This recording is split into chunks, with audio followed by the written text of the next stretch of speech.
And I think that kind of plays in well into today's theme in a lot of ways, because we're going to be talking about male leftists. We're going to be talking about misogyny in leftism. We're going to start with the kind of almost textbook example that we're almost accustomed to hearing at this point, but one that really shook the world this past week. And that had to do with Cesar Chavez. So this is a very triggering story that deals a lot with everything from sexual assault, grooming, rape. But for those of you who aren't aware, Cesar Chavez was a labor unionist and political activist who was quite famous as a Hispanic American, a Latin American, Mexican American. There was a big movie about him from a few years ago that starred Michael Pena. Essentially was looked at as one of the key 20th century U.S. figures for organizing with a left-wing political sort of view, and particularly towards representing marginalized Hispanic American workers on farms. And recently, the New York Times published a pretty comprehensive view into allegations which were most officially brought into the light in this story, but had kind of been floating around for a while. And I'm just going to show a few choice quotes from it, but there's a lot of pretty unsavory details about it that you can read in the article itself. It talks about a certain Miss Murguia and Miss Rojas, two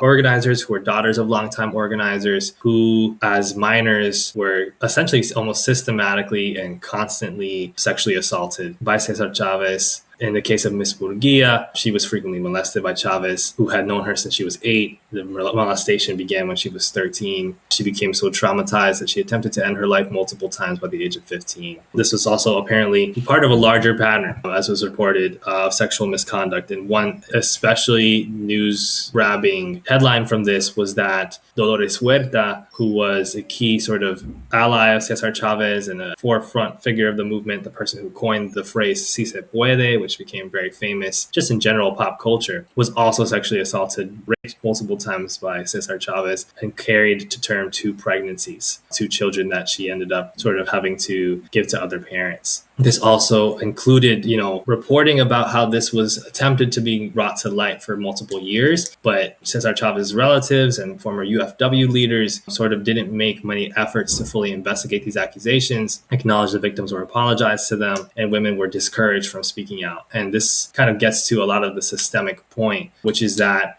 this man, Cesar Chavez, who had this massive legacy and reputation, was sort of too big to fail almost. There was a sense that taking him down would take down the movement, that the man himself made up the movement in a lot of ways, thusly, and that women were then put in positions to silence their own concerns and their own suffering at his hands in order to become, valuable contributors to the movement. Otherwise, to speak out about such a thing and to speak to the systemic problems of such a thing would then be to undo all of the progress. And this is the kind of narrative that people are very used to hearing in terms of any types of inward leftist critique, but happens a lot of times within different organizations. There are numerous cases within U.S. left organizations of sexual assault or harassment being covered up or pushed down, and sort of a type of almost brutal reaction from people within the organization to people who make allegations as if they are psyops, as if they are working against the movement, they're counter-revolutionaries. There's a really pretty disgusting passage that also speaks to the way in which he groomed this young woman, Miss Rojas, who looked up to him from a very young age. And he would tell her that, according to this article, they would move together someday to Mexico. He told her to stay away from other boys because he'd get jealous. He told her that the Flamengo song, "I Only Have Eyes for You," was their song, and that every time she heard it, she should just remember that I love you. And she says that he did his grooming very well. He should get an Academy Award for all that he did. So it's very harrowing and it's very gross stuff. Very difficult to digest. But I think, as I kind of mentioned, it speaks to this larger issue. I mean, this type of grooming is so salacious, but it's also indicative of the way in which, first of all, children are used, young girls are used in these movements, how they become essentially resources for men to utilize in order to live out certain fantasies, to express certain sexual tendencies. And essentially their life force is sort of siphoned into these movements as these kinds of innocent faces, which can easily be used, who can sort of take the ugliness in order for the good things to happen. Now, with all of that being said, I want to first start by asking you, in terms of whether or not you have been, prior to this, familiar with other incidences and organizations, whether they be in Europe, whether they be in France, whether they be in other parts of Western Europe, or whether they be ones in the United States and North America, hearing stories of people in leadership, men in leadership, covering up sexual abuse or using leadership positions to take advantage of women underneath them. When I got introduced to this story in the article, I thought about another very popular organization in the US that I'm sure all of you know, the Black Panther Party, which also dealt with some of this, but I could go into more details. I would say, like, if I had to give like one recent example that triggered a lot of debates within the more radical left side of the political spectrum. And I'm referencing the political party France Unbowed, which is the anti-establishment left party, let's say, in France. The French name for it is France Insoumise. Maybe some of you have heard about Mélenchon. Mélenchon is like the leader of France Unbowed. A few years ago, actually, one of the higher, let's say, members of the party was accused of domestic abuse, domestic violence. And the case became public very quickly. And the response to it from Mélenchon and from other people within the party was deeply disappointed, kind of relegated to, this is a private story, this is not meant to be shared publicly, this is going to be instrumentalized politically against us. That was kind of like the dominant narrative.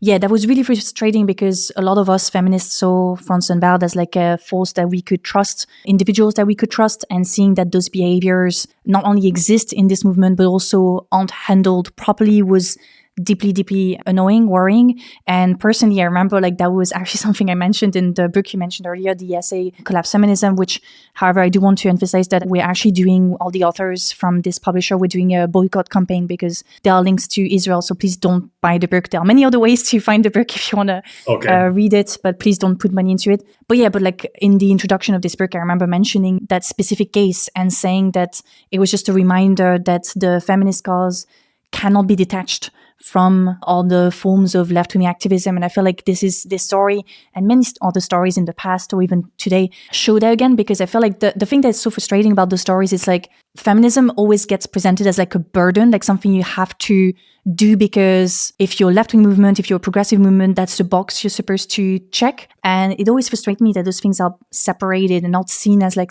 things that can work together and actually be beneficial for each other. This is also part of like a more general anti-wokeness discourse that's been developed even in left-wing spheres in the last few years, where it's like, okay, there's like identity politics stuff that are kind of annoying that we kind of have to do, or to be fair, like we don't really want to do. And then there's like the real fight, like the real leftism, the farm workers, like how they're gonna put money on the table, money, income, all those things. And these two are like so intertwined. So it's always a little bit frustrating. But maybe, do you want me to go into like the happened with the Black Panther Party? Because I feel like it was quite interesting as well. Yeah, I mean, I know that there are varying accounts about, the nature of this in the Black Panther Party. For people who are acquainted with these spaces, even just from personal experience being in organizing spaces, it's never shocking to hear about men in positions of power doing misogynistic things or taking advantage of women in organizations. But yeah, actually, from what you've done research on, I would love to hear some of what you've uncovered and your perspective on it. Yeah, no, so it was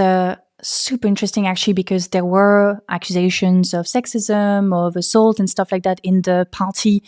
Now, just to be clear, all those things also existed outside of the party. That was just a feature of American society, and like, same in France, same in Europe, to be honest. But again, the fact that it was happening within the Black Panther Party was extra worrying in the sense that they are supposed to be like a progressive force. But the interesting thing about it is that, as it is the case in other organizations, there's this culture of silence, which is also very much present in the case of Chavez, where it's like the women feel like they can't speak and they're also told that they can't speak. And what happened with the Black Panther Party is like after its downfall, which was completely orchestrated by the American government, some of the women who were part of the party, I'm thinking about Eileen Brown, who led the party actually before its downfall, and also Assata Shakur, who was not like fully involved with the party, but actually left the party because she felt like there was too much male chauvinism, there was too much sexism, so she didn't enjoy that. And they wrote autobiographies around like the 1980s, which was a time where, let's say, a more liberal form of feminism started to gain momentum, especially with like sexual harassment. So it's interesting that that's a feature of their autobiographies, that they wanted to talk about those topics. And then on the other hand, you had someone like Angela Davis, who never truly, or unless I'm not aware of this, but like she hasn't shared too much like details about her personal experience in those organizations. Again, she was not like super into the Black Panther Party, but she was also connected to it. But instead, around that time, she published a book that many of us have read or heard of, which was, and I always mix up the older women class. Women racing class. Yeah. Yes, yeah, race, obviously, like the most important one in that specific case. And it was interesting because in that book, she didn't draw from personal experiences, but she really made that connection between the three, both to warn against, the dangers of sexism in society, but also in progressive movements, in activist movements, but also warning people of the dangers of singling out individuals, or using too much of a liberal feminism or like a more like white feminism approach to this, in the sense that we know who are the people who are going to be sent to jail. She was obviously talking about like Black men who are overrepresented, mass incarceration and stuff. But in the case of Chavez, we also have a very clear example now with, the ICE raids and everything targeting various communities, including the Latin communities. So these are the sort of things that we need to take into account. And the fact that she published that in 1980 was very interesting to me. And I feel like her book, generally speaking, kind of tackles or give us even like answers to the problem we're facing right now and still facing our organizations.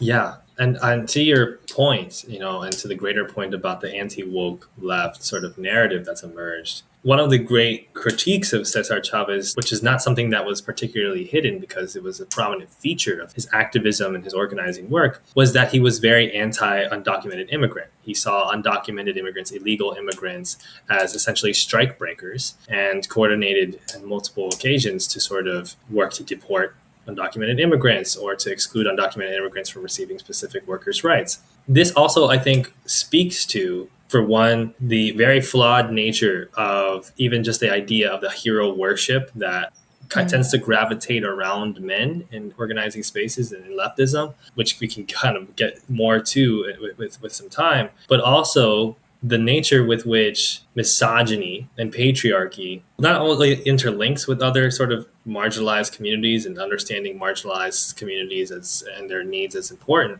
but also how much it often is like a sign, so to speak. When you can see that these kinds of things happen in an organization, the assumption should not be, well, that was the only problem. It could be obviously that this phenomenon existing gives a sense of other issues, structural issues that work to marginalize certain people that could be underneath that surface. Because if women's rights become so subjugated within an organization or so underemphasized, what other things can go overlooked? And how much of the idea of what the organization upholds, while it speaks about equality and while it speaks about justice, how much of that ultimately goes back to promoting rights for the specific type of right person, especially the specific type of man that deserves more rights, that deserves higher pay, that deserves more resources, versus something that is more egalitarian in nature, something that really means equality or really means breaking down social structures beyond just organizing on behalf of those men, so to speak. And I think this is kind of interesting as well, because this kind of thinking seems to, in our strange age, right, of digital communication, of social media and content creation, it seems as if these logics are also being pushed into spaces for content creators. And it reminds me a lot of a recent similar controversy that had to do with actually a content creator, not somebody who was an organizer, but somebody who was advertised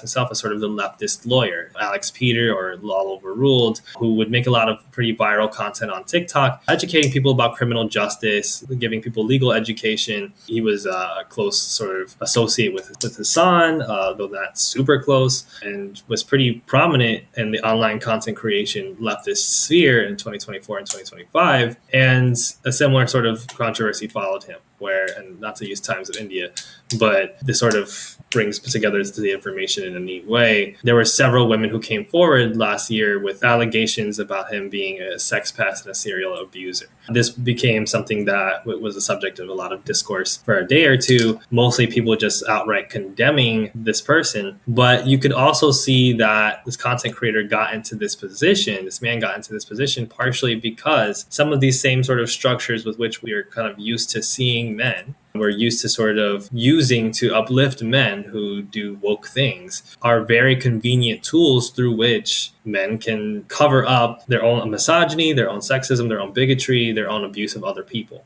This goes hand in hand with a lot of the sort of performative male talk, performative leftist talk. But I also just think that it speaks to how much this is more than just about specific organizations. This is about the way in which patriarchy kind of consistently reproduces itself in the way we think, even when we like to think of ourselves as being above that, and almost especially when we like to think of ourselves as above that. And I wanted to ask you sort of about that from that perspective too, outside of the organization. Yeah, that makes me think actually of a conversation I tried to start on the channel, because I had been covering a lot of, the weaknesses or like the problems of, let's say, white feminism, liberal feminism from a critical perspective, and still identifying as a feminist. Like I'm a socialist feminist, let's say.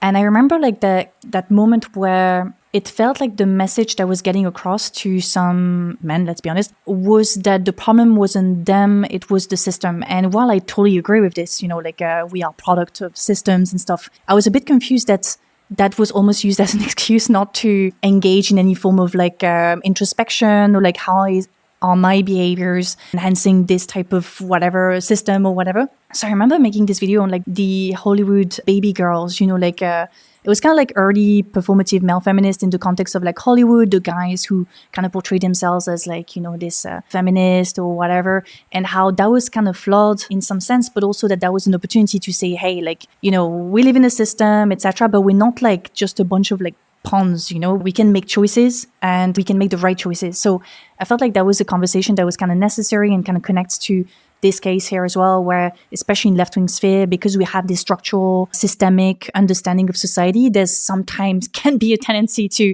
be like, it's not me, it's the system. I'm just a product of the system. Don't accuse me. Don't get after me.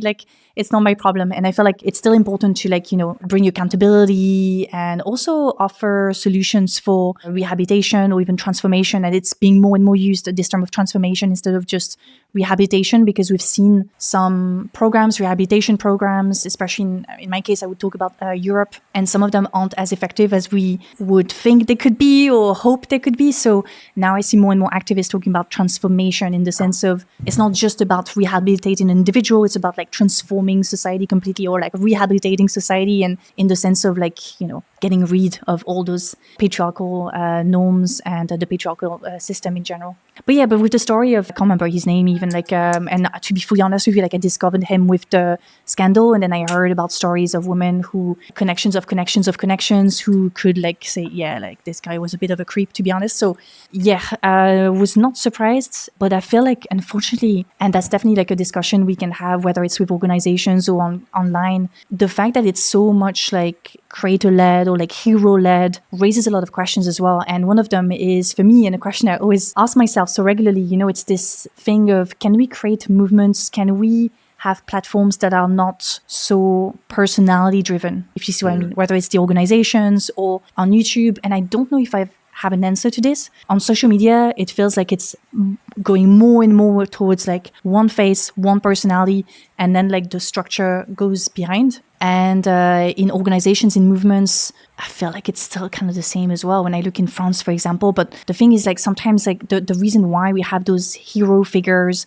is because of how, again, the system, the structure works. It elevates someone.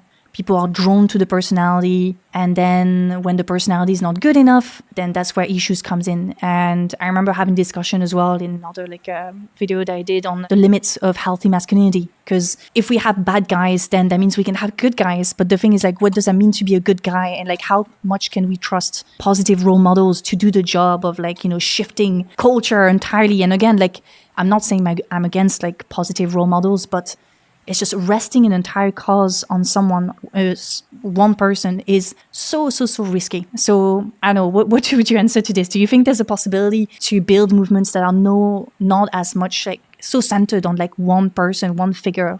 Yeah, absolutely. I think there are possibilities. I do think that perhaps it's also just due to our very like Western education system, for one, that has taught us through the great man of history theory that historical events were materialized by and driven by great men who were in leadership positions, and also the ways in which we're used to Western political structures, imperial political structures, in which there are kings, in which there are emperors, in which there are elected presidents and elected leaders of chambers of Congress, et cetera, that we don't really have a way of thinking at first of how organizations can work beyond the one man at the top, or it's usually a man, right? The idea is maybe if it's a woman at the top, it'd be better, but it's still very much not just hierarchical, but also person centered. And even the ways in which we talk about news events are so driven by the idea that it's a guy doing a thing. We talk about Venezuela and whatever issues are encountered in Venezuela, and it's an emphasis on like the Maduro regime and the Chavez regime, not really taking into account, okay, well, how does the military structure work in Venezuela and who's in charge of that? How does police structures work in Venezuela and who's in charge of that? Who runs these corporations who are responsible for extracting oil? All of these systemic issues that can contribute to economic precarity, slowdowns in oil production, police repression, systematized sort of violent militia. These kinds of things have well more to do with how these particular systems operate than they do just with one guy. But it's much easier to say, well, it's the one guy who was there.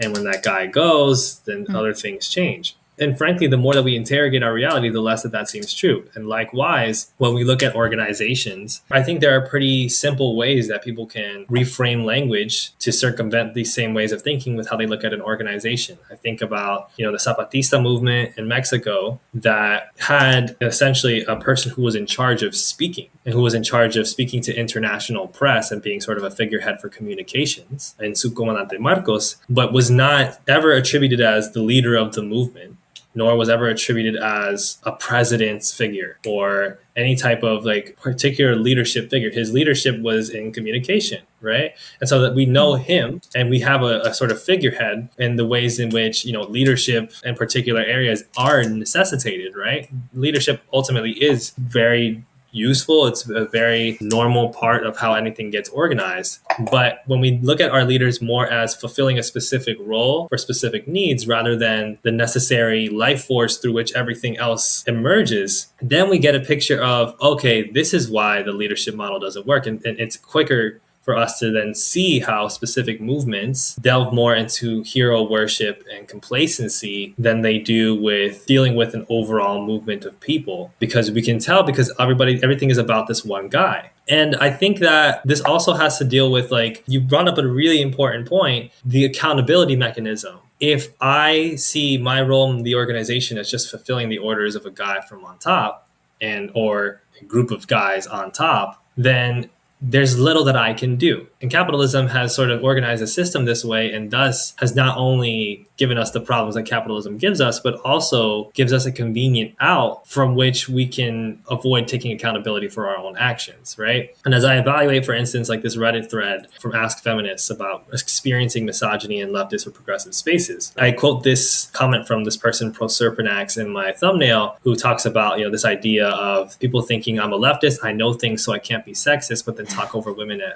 or worse. This kind of thing, I think, ultimately comes back down to that same idea, because it's this idea of, well, I'm doing the thing that I'm supposed to be doing, and therefore there's not much more that can be asked of me. Now, it is important that we think of ourselves as having roles, and we are limited in what we can do. There's very little out of our control, so we have to focus on what we can control. But what we can control doesn't just mean I filled out a couple of those boxes, so I qualify as a good person, or I qualify as a smart person. What it means is everything that has to do with the way that I see the world, and then the way that I treat people in that world, and then the material impacts that I have. All those things are my responsibility to continuously think about, to self-critique, to push myself, and to be completely receptive and understanding when there are times that I have pitfalls and people are pointing it out to me. From what you're saying, just one thing that gonna connect to something you were saying earlier, but I feel like it's still important to note that your commentary on the weakness of having like that hero figure. Also, we can think about it in terms of like external attacks, because like when you look at our current movements and previous organizations, when you have one person at the top, if you're, let's say, the FBI, or if you're like a corporate media or whatever, it's so much easier to like get the one flaw from that person and then like destroy the entire cause, destroy the entire movement, or at least put it in question. So that's another element to keep in mind as well. But like regarding the transition onto like, yeah, accountability, and also like how can we fix the problem, basically, like how can we fix this problem, because it's always presented as something that cannot be fixed. There'll always be guys who don't behave correctly, we just get rid of them, we move to the next ones. No, like what can we do? And there are people who are really thinking about this from the perspective of activism, activists who are also concerned about, and this is getting into like a more nuanced conversations. This critique comes from someone who's been active in like queer and feminist organizations, and where she noticed sometimes punitive behaviors, forms of purification, in the sense of, this is my space, I want to preserve the goodness of the space, and therefore I'm going to get rid of anyone who's not doing things correctly. And instead of adopting this view of like, I'm going to remove the person entirely, it's like, how can we think about this in a way that we treat the victims, or we show compassion for the victims and help them move forward as much as we want to show compassion for the people doing the terrible things. And I know this sounds like, that's why it's a very nuanced conversation, but ultimately, if we want to move towards that transformative justice and not just like, you did something bad, go to jail, we really need to think about those things. And that means also detaching us from the very like horrific, traumatic nature of those cases, which are, when you read the New York Times piece, sometimes I'm like, you don't need to write this, you don't need to put this quote. You see what I mean? Like that extra like true crime drama aspect, which sometimes I think is kind of unnecessary. So what can we do to actually move forward? There are people organizing within organizations. In France, for example, there's this great organization called FRACAS. It's FRACAS, if you want to look into it as a source of inspiration. I'm sure there are many other organizations like this one that exist in other places. But basically, their goal is to go directly in organizations. So without necessarily like telling the public, without sharing it on social media, really operate within the organization and organize training, organize conversations, mediate conversations, and they operate from an early stage, which means that if there's one problematic personality, that personality can be spotted early on, and we avoid this phenomenon of like, it grows, and when it's too big, it's like, oh no, we can't say anything, we have to stay silent, we can't share, because otherwise we're gonna damage the cause, which is times and times, again and again, how women end up being trapped, and how that has an impact on their health as well, as we've seen in the article with the Chavez case, but in many other cases as well, where it's like, no, I can't share anything, I have to keep those things for myself. And yeah, it's always the same people who get stepped on, and that's a bit frustrating. We need to change that. But yeah, there are solutions, there are things that we can do. So I hope like organizations like FRACA or those sort of groups can grow, expand. It's definitely something that can be done in more traditional organizations. But now if we switch back to content creation, yeah, that makes things a little bit, I don't know, I think we can also apply those things, because ultimately, like whenever there's a story that comes out, people knew, like there's always we knew, we kind of expected it. So how come are we only reacting at the very last moment, when the platform is big, when the person is big, and where it's going to create all this unnecessary discourse, I mean, like coming from the right, who are using those cases to, like hurt the cause, etc. How can we avoid to get to that stage? How can we solve this early on? I think that one of the biggest issues that also has to do with like the abuse of women in organizations, and that has to do with this very idea of the idol worship, the hero worship, and the centrality of leadership in the figurehead. Like, one of its many knock-on effects, too, is that it contributes to complacency and accountability, because it allows for men to solely focus on, this is the guy that's the problem, right? So one of the issues or the things that I was trepidatious about when it came to organizing this presentation this way, with starting with the Cesar Chavez case and the loloverruled case, is that there's a way in which a lot of men address misogyny by basically being like, this guy's a creep, he sucks. Which is, there's something valuable to that in a sense, right? Obviously, there's nothing wrong with naming and shaming somebody who's done something terrible, or there can be things wrong with it, but generally speaking, it's pretty understandable and oftentimes could have a positive impact. at the very least to help victims feel seen, or to help people understand where your priorities and your solidarities lie, etc. But what it does then is it overshadows the ways in which this misogyny problem isn't just a guy being an abuser in an organization. It could very well just be even your knowledge base to begin with, even your perspective on history to begin with. And I wanted to actually, for instance, show a clip from Xiranjie Zhao, whose preferred pronouns are they, them, a great content creator and author who had this short a few months ago about the erasure of women from revolutions and radical movements, and cites some Soviet history for that. I swear, every International Women's Day, there are people who go, "Where's International Men's Day, huh? November 19th. There you go. Organize your own events if you want it to be more of a thing. Don't expect women to do it for you, because I can guarantee that it is not men who are the main organizers of Women's Day events. But do you know which women actually started International Women's Day? It was female socialists. The precursor was a National Women's Day proposed in the US in 1909 by Teresa Malkiel, a Jewish refugee and sweatshop worker who became a leader of the Women's National Committee of the Socialist Party of America. Inspired by this, Louisa Zitz and Clara Zetkin, prominent leaders of the German socialist movement, then proposed an International Women's Day in 1910 at the International Conference of Working Women in Copenhagen. It was always supposed to be the International Working Women's Day until, corporations co-opted it, until now it's just another excuse to push products, and hardly anyone remembers its radical origins. I feel like this really mirrors how the role of women in revolutions always get downplayed and erased. It was in fact a Women's Day rally done against the will of the Bolsheviks that snowballed into the February Revolution that toppled the Tsar. But if you ask any random normie who started the Russian Revolution, you're gonna hear Lenin, right? What Xiranjie Zhao's point essentially is that women's contributions to revolutionary movements are often downplayed, and they use the particular example of the February uprising and the Russian Revolution, which was with women textile workers, which went against the wishes of the Bolsheviks at the time. That was a huge spark towards the later Bolshevik Revolution. And the ways in which, for instance, International Women's Day became this day that sort of unilaterally celebrates women in this kind of liberal feminist framework, but originally was actually supposed to be International Working Women's Day and was supposed to be focused on labor rights. And both of these things kind of contributes to, or at least showcase, how our understanding at the very root of conversations about what revolution is and what organizing is are extremely incomplete and flawed to begin with. Because, for instance, if we think about the Haitian Revolution, we think about Toussaint Louverture, and we think about Jean-Jacques Dessalines. And it's like, sure, great, but there's not really, you have to actively seek out books that are like women's role in the Haitian Revolution.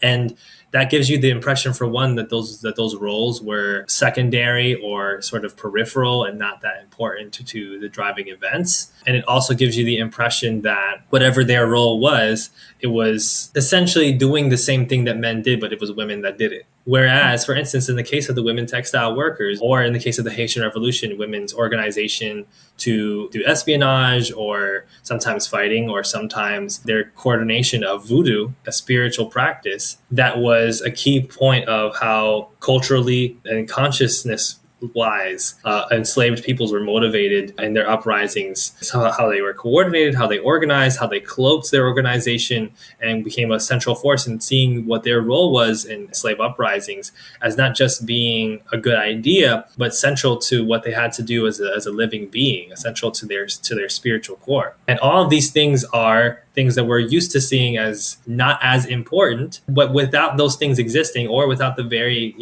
care work that often gets lumped in as women's work existing, there is no success for the Black Panther Party. There is no Haitian Revolution, and all these different revolutionary events. You can say the same things over and over again. Somebody has to do the work of feeding people. Somebody has to do the work of often cleaning, and often organizing people into spaces, and spiritual work, and then often mental health care work, or healthcare work in general. And that is often left for women to just do, often under the assumption that they must do it because they're women. And then once they do it, it's essentially a peripheral note in the history books, because that's what they were supposed to have been doing anyway. And therefore, it must not be that important. And so in order for us to really organize on a higher level in terms of really uprooting misogyny in these organizations, we can't just wait for a sex pest to come out and condemn them, or even just go as far as trying to tamp down on sex pest behavior.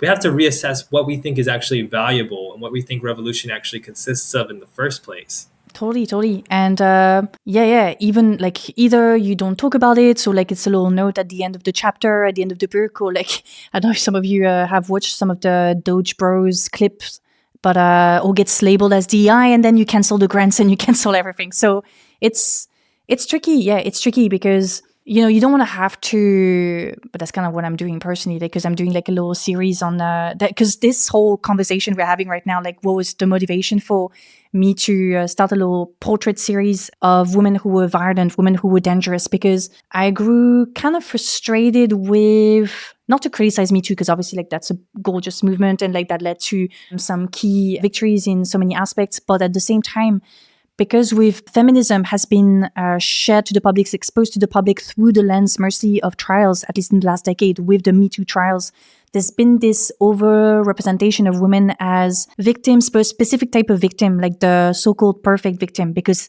that's part of the trial. Like you want to make sure that your client, so the woman who is the victim, is presented in the best light possible. So we don't talk about sexual desire. We don't talk about things that are too weird. We try to present our clients, our women, as perfect as possible. And the consequence of that is we've kind of stopped having discussions on things like female desire and its complexity. There's been a rebirth of more conservative forms of feminism, which kind of surf on this vision of like the pure woman who needs to be protected and everything. And at the same time, we can't even think of women as being violent, as being dangerous. So in this case, as being like, very active in revolutions. But the point you were making is it's so valid. And I feel like this is a bigger reconsideration of the care work and the value of care. Care is not important because it's not symbolically rewarding and it's not economically rewarding. You don't get money from the care work. It's done for free. So obviously it's not important in a capitalist society. But interestingly, like there are more and more conversations aiming at bringing back this element of care, not just as a thing that's, oh yeah, this is also useful and women happen to do this, but also as something that is specifically part of the capitalist machine, basically, as you mentioned, with like who's feeding the people, who's, taking care of the people, who's raising the generation of workers, who's doing this and this and that. Most of the time it's the women. And it's not to say that we should like reduce women to the role of care. Ultimately, like we want care to be spread and to be shared equally. But it's important to recognize that it's not just care, it's part of the capitalist system. It's very much the alliance of capitalism and patriarchy. Maybe some of you are familiar with the work of Silvia Federici. If that's not the case, I highly recommend you check out the book Caliban and the Witch. Brilliant book on specifically how Marxism for a long time hasn't taken into account this element. It has always separated the reproduction side of things, the social reproduction, so basically like care work, as something that operates outside of the capitalist system. And what she does in her book is reconnect the two, using the example, for example, of the witches, the witch hunts. Amazing book, great book, highly recommend if you haven't. It's quite a big book though, but it's great. I just wanted to make sure I dropped the Federici reference. And I mean, you've done a great job articulating, I think, exactly what frustrates me, and something that, Dark Wolf in the chat kind of quotes Lil Bill to make a similar point, who says that everyone wants to die for the revolution, but nobody wants to do the dishes, right? This is something that I think, especially among global North men, who do a lot of the reading and maybe, are quite strong on points of gender equity a lot of the time, still often overlook. And I think we're very conditioned to think of revolution as a violent act, one that usually happens spontaneously, and that through the sheer sort of sanctifying nature of the violence and the overwhelming will of the people, the system is toppled and a new day is begun. And what it really looks like is a lot of people cooking, right? It looks like a lot of people finding different places to meet up. It looks like a lot of people sharing information through different secret channels. It looks like a lot of stuff that would appear to be boring. And this is what becomes so intensely frustrating, is that, for instance, when you see comments online that are like, the Epstein class are doing XYZ, why doesn't America just revolt? And it's just like, as if the revolt was really the thing that just is on the horizon and nobody's thought about it yet. Nobody's thought about just overthrowing the government, right? What happens when you look at any history of any revolution and any revolutionary movement is that it is this continuous struggle, which is only kept alive and mediated by hundreds of thousands sometimes, people coordinating to do volunteering work for free, coordinating to offer people housing, offer people healthcare, to take care of people so that those people can then go out and then do the other parts of it and then do, for instance, the violent parts. And a lot of men, wants to die in war, they wants to kill, they wants to think about the violent act as the one thing that needs to happen. But such a thing would never exist, nor would ever be effective in any capacity, if there weren't a base of people in the society whose whole function within the system is to take care of men and children in order for them to work. And that was just gratuitous, and that was just something that was taken for granted. If that didn't exist, and for one, I read some of Caliban and the Witch for our last segment, talking about sort of the manosphere and talking about, for instance, capitalism not being able to exist without that primitive accumulation that involved the robbing of women agrarian workers, that involved taking women off of the land and relegating women to the role of reproduction, and specifically the reproduction of more workers. What could be more valuable of a resource than workers, and what could be then more valuable of a resource than the people who produce future workers, that being women? And so capitalism creates a system through which, especially in times like these, in capitalist crises, you can see it very clearly through the MAGA movement, through fascist movements throughout the world, throughout Europe, etc.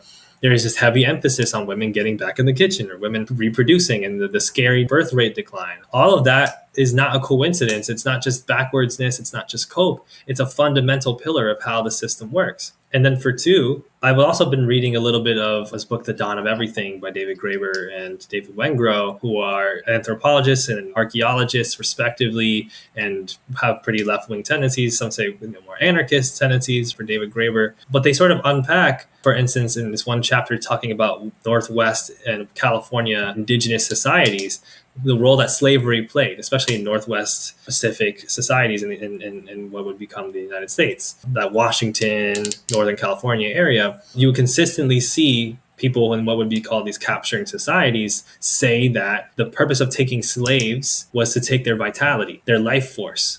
This can bridge into a whole other conversation too about the way in which this masculinist sort of dismissal of spirituality and spiritual concepts, which is sort of a key part of like what we consider like Enlightenment education, liberal education, and leftist education, socialist education. But one thing that, is an insight you derive from that as you read their findings is that they're saying the vitality, and one of the ways that manifests is that the slaves are trained to become care workers. They're trained to become non-humans that do care work of raising children, of cleaning, of taking care of nobles, taking care of human beings within the society, so that those human beings can be human beings. What would be seen as being a human being is then doing these kinds of tasks that are glorified or that are valued within the society, whether it be specific types of labor or hunting, or whether it be specific types of, creation. And that was them being human, and they're only allowed to be human because of the position of the slaves. And something very similar happens in terms of the primitive accumulation that makes up capitalism and the patriarchal system that anchors capitalism. It doesn't work if there's not a specific group of people who are taking the role of the slave in the sense that they provide the vitality for other people. The woman is essentially the existence in capitalist society to make men human. Women work so that men can be human. And because of this, I think that just thinking about giving women roles in the workplace, or just thinking about getting justice for women who were abused, or just thinking about like this woman was really badass, and think about Angela Davis, or think about there were some people who after the Cesar Chavez Day name was essentially taken out by multiple states were saying we should make it Dolores Huerta Day instead. And she kind of, as far as I know, insisted that not be the case, because just trying to substitute these systemic problems with shout outs and with coronations of women is essentially this type of pinkwashing that we often do out of out of the kindness of our hearts. Like we don't necessarily even know that we're doing it. Totally. And I think that point can even be like, because when you think about it now, like we talked about liberal feminism, and one branch of it was obviously like encouraging the inclusion of women in the workplace, which has worked specifically for certain categories of women on class lines and also on racial lines. And when you bring the racial element in the equation, like that's where things get interesting, because the women who manage to elevate their economic status have been in a position where they can outsource the labor that they are, through patriarchy, supposed to do onto other women who are marginalized in different ways because of their class or because of their race. So it's interesting to see that this thing is dynamic. It's not set into specific categories. And that's why it's so important, like, to keep all those elements intertwined and not look at this just through the lens of gender, just through the lens of class, or just through the lens of race. You have to connect everything. And kind of going back on the point you were making earlier with the revolution, it's interesting to me because, like, I don't have like much friends who would be like, oh yeah, like, I mean, obviously, like, we would joke of like, yeah, we're gonna like take over Macron, the government, whatever. But interestingly, that the people who believe in it the most tend to be the people I know who do the least. So I feel like it's almost like a fantasy thing. But most of the people I know, the are organizing and everything. So they, as you mentioned, like, they see this more as like a process. And that actually makes me think of another book, which I really like, from Vincent Bevins, the title Burn Something. If We Burn, yeah. And yes, yeah. And in that book, it's interesting how he showed that a lot of the revolutions that happened, the Arab Spring or like in other places, were weakened by the fact that a lot of those movements had the potential to like take over the government or whatever. But then once the government was taken over, there was not something to replace it. So it's really crucial to think about, yes, that moment where there will be an opportunity to do something, but also like, do we have those foundations? Have we been building those foundations in order to be as effective as possible in that crucial moment where there's like this big opportunity?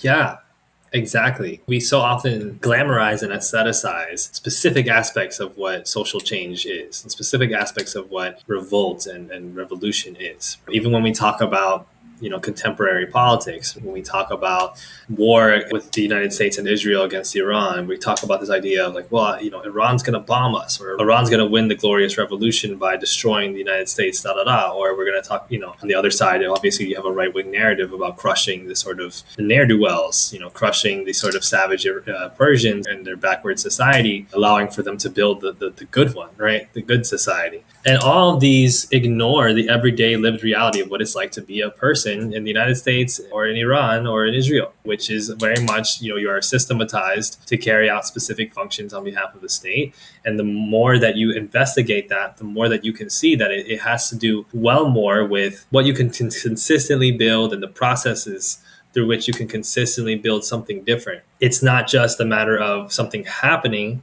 Sometimes a big event happens, but it comes as like the result of a lot of organizing work, a lot of building work, and a lot of cultural and social shifts, as well as some type of luck, some type of incident that triggers this big moment. And everything that we look at, this is like a dialectical historical materialism, right? That's how it works out every single time. And, speaking of those current events, I thought that one of, your recent works that I thought was like one of the most important things you've done, or one of the stuff that I really enjoyed from you, was sort of critiquing the idea of, the liberal feminist sort of ideology that contributes to imperialism towards Middle Eastern countries. Essentially, the liberal feminist idea of liberating these women from their oppressors, these oppressed Persian women, these oppressed Iranian women, or in other parts of the Middle East, in Afghanistan and Iraq, these oppressed women need to be liberated from these nasty, evil men, right? And what that all comes back down to, whether we talk about from enslavement days and colonization days, to whether we talk about, contemporary discourses of the war on terror, is a reasoning to commit acts of violence and genocide in order to plunder people and to extract their resources and exploit them for all that they're worth, using the liberal feminist framework as a reason for doing so. And I think that that's one of the most frustrating things that you see. You see it a lot in terms of contemporary, supposedly like left-wing European discourses that are against, for instance, like Islamo-leftism, or that are critical of religion in specific ways that are like, well, these Muslims are backwards, right? And we should be able to say that, right?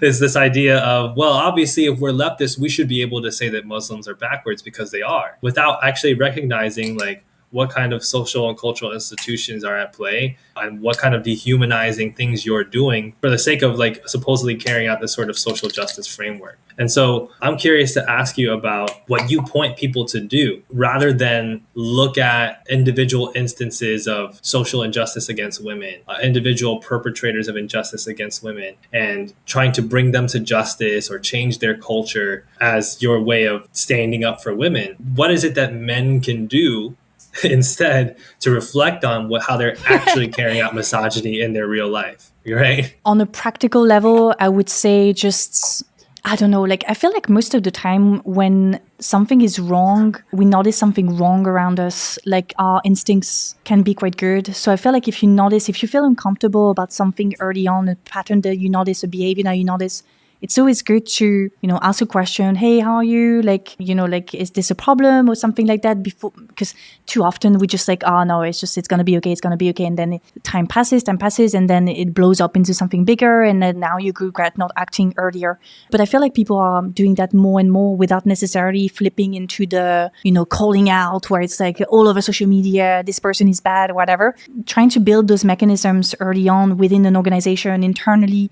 And if it doesn't work out, then that's the moment where things can grow. Or like if we're already like too far ahead, like that's totally fair to do like more like the public call out, so that things like that. So I feel like that's one thing I would recommend to, but then on a more general scale, I feel like personally, I've made an effort to, because of, especially with the context of like how much women's rights, as you mentioned, like is being used to do the most horrible things all around the world. I feel like now, whether it's in discussions around like sexism, also in discussions with, the whole like manosphere or whatever, to decenter gender a lot. Because I feel like there's a lot of, even though in our circles, like we understand now, gender connected to class, connected to race, I feel like that's not something that is still like culturally dominant.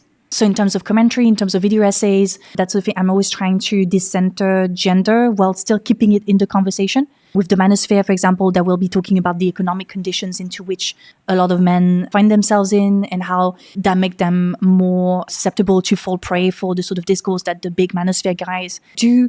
And I feel like it's important to show that, yeah, there's that way of thinking that is possible, It's not because you want to bring in different perspectives that necessarily you give up on the feminism or you give up on, like men or whatever. Like we're all part of the same society ultimately.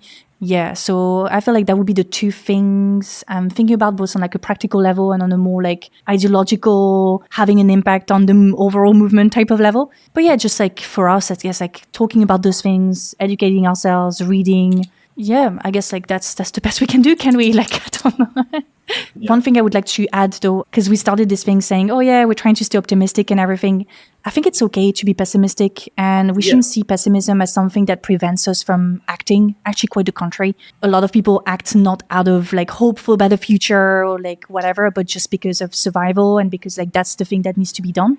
And I feel like that's also maybe one thing I'm trying to think about more and more. It's like, it's not because you're pessimistic, it's not because things aren't doing well that you should just stop and take a step back and not get involved into this. Because, pessimism, I think, can still be like a driving force, if that makes sense. Yeah, I also think one of the key things that doing care work teaches you, right? And like, this is the kinds of things that you learn from neuroscience, but also, once you learn it, you kind of can't unsee it in terms of how usually men talk about things and how privileged people talk about things versus people who aren't in those positions. One thing it teaches you is the value and necessity of doing things that are slow, that are sometimes frustrating, that take a long time and have a delayed gratification, and that sometimes require doing even when you feel rather pessimistic about the situation. I mean, we are so accustomed as men to letting women, and this is obviously a very narrow gender breakdown, right? But a key part of like how patriarchy works is producing a system where men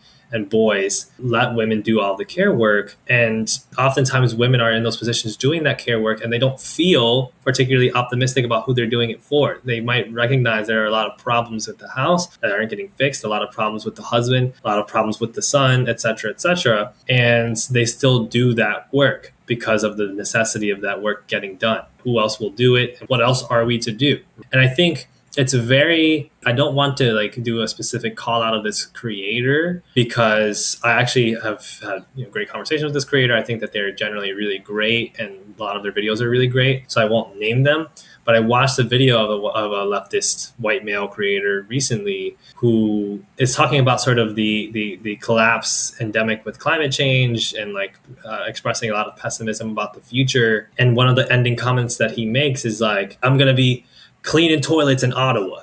And it's like, I found that to give me a lot of pause because I know people who clean toilets, right? And I've, cleaned toilets, right? Or I've done cleaning work in restaurants, right? There's so much that I could say about a comment like that, both in how innocuous it seems to be, right? Well, obviously this is a bad thing that's cool, to have to do that, et cetera, et cetera. But what I really get frustrated by is that there is this association of doom and this association of almost that one should not be made to do those things. One should not be allowing this guy to have to do those things, right? Like the inhumanity and the injustice of that, while ignoring that these things would need to be getting done anyway. And there's a lot of people that do them. And that for one, like they accept that they have to do them and they recognize the injustices endemic to them oftentimes, while also being happy people who continue to strive for better things and continue to want better things. And for two, that there's so much worse that could exist than you having to do this particular type of lowbrow unpaid care work. And it kind of reveals a lot about how men have been made to view the world, right? And how, like, especially in the global north, how much a lot of leftist thought sort of normalizes the plight that we kind of assign to women, especially to Black and brown women, as being equivalent with a lack of humanity and like a type of end of the world. I think that that's what the difference is between a type of pessimism that is counterproductive and dismissive versus a type of pessimism that is grounding and actually empowering. Is that, one can be pessimistic and still fully embrace the challenge in front of them and fully, understand that there are processes and that there is hope possible. And then there is a type of pessimism that's sort of essentially suggesting that giving up is the only, the best option, or that the biggest problem is what other people are doing and not what I should be doing. Yeah, it's like the I'm going to lose my privileges pessimism. And then there's the, okay, we're in a pretty shitty situation. We need to do something pessimism. And maybe to wrap up this, because I'm going to have to go very, very soon. But just wanted to say that one group in France that I deeply admire for what they're doing is, it's called Parole d'honneur. And they are like an anti-racism, anti-imperialist group. And they've been saying more and more this thing of l'hiver arrive, which means like winter is coming, kind of implying that the far right is getting more and more ground in France, and that it's potential, maybe we'll have the far right leading the country in a year. Hopefully not, but that's a possibility. And even though they say those things, like winter is coming, at the same time, they are doing book clubs, anti-imperialist book clubs that are seeing like huge amount of people. They are, doing all those work online. They post online. They have guests. They're doing incredible work in democratizing anti-imperialist literature and everything. Like they have such a positive impact both in leftism spheres, but also beyond. And I'm like, yeah, like that's the sort of like pessimism I want to embody. Yeah, winter is coming. Yeah, things are probably not going to be great. It's probably going to go downward, not just for me on a personal level. I'm not going to lose my privileges, but for us as a community. And then what can I do to, again, strengthen those communities, take care of each other, but also prepare, because I mean, if you look at history from that sort of perspective, just like the logic of history, there are moments where, and I don't know if you've seen or maybe you reacted to the Ezra Klein versus Ta-Nehisi Coates debate. Yes. Do you remember this one? It was very much like leftism versus liberalism type of, even though Right. Ta-Nehisi Coates can be a bit of a liberal on certain things, but in that specific conversation, and I thought it was very interesting what he was saying, because on the one hand, you had Ezra Klein, who was very much like, we need to persuade the right-wing people to come back to our cause. We need to convince them that we are the right side. And then on the other hand, you had Ta-Nehisi Coates saying, no, we don't need to persuade people who won't be persuaded by something that to us is just the bare minimum. There are times in history where our values, our fight will have an opening. And in that moment, we need to get in there, and we've built up those foundations. We're ready to go. And there are the moments where winter is coming and things aren't great. And at the moment, things are not great. But that doesn't mean we should try to step back and leave more and more ground to our enemies, or trying to persuade them with oh, no worries, we won't talk about the pronouns, we won't talk about the gender stuff, or blah, blah, blah. No, that's not the way to go. You're weakening your movement. There will be an opening at some time. It's not happening now, but I'm very much, and I know you kind of agree with me on this, and that was the reason why I made a video a while back of like in defense of wokeness or wokeism. I can't remember exactly what I said. A little bit of a clickbait title, but ultimately the message was, don't disrespect the people who've been building those movements, who are still working those movements. And I feel like in the past few months, we've seen it more and more. Like, the people who are, like protecting migrants or like warning about ICE raids, sacrificing their lives and stuff like that, like they're the wokes, quote unquote. Like they're not some sort of leftist bro podcasts, whatever, who's like criticizing the fact that if you say pronouns too much, you're going to lose like potential support from this centrist guy who is actually more leaning Trump or what. You see what I mean? Like to me, it's like, so it doesn't make any sense. So I'm very much in the team of you hold your grounds, you build up your movement, you strengthen that movement, you bring more people to the cause who are sensible to those causes, and that's how you go with it. Alice, that was a really great ending. I really appreciate the idea of, like winter is coming and the allowing of, I know I can survive a winter, and I would rather survive a winter than try to burn down some more of the world in order to pretend to feel like it's summer, Let's stretch that metaphor again. Stretch it and stretch it. Okay, well, thank you all for coming. This is the end of the stream. Thank you. Thank you to Alice Capel, amazing writer, amazing YouTuber. Please check her out. Her Patreon's in the description. And please have a great day, everybody. Take care. Thank you so much for joining. Bye-bye.